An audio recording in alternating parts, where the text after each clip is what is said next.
Right, so hey guys, in this video I'm going to teach you on how to convert your PDF, your Excel file into a PDF. So it's a very simple format, and by doing this you won't lose any kind of format or whatnot. It's a very simple process. So I have like a fake data table right here. So yeah, so what you're going to do is you're going to open Excel, your data, and you're going to go into file right here, go into save as, okay, and then go into browse.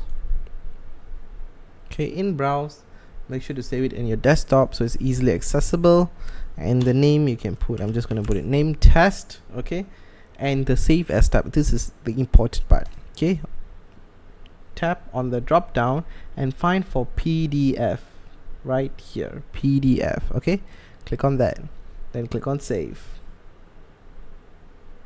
let it load, and it's going to open a PDF. So just click OK. Bam, your PDF right there. So it's a very simple process, guys, and yeah, basically anyone can do it. So I hope this video helped, and yeah, thanks for watching, guys.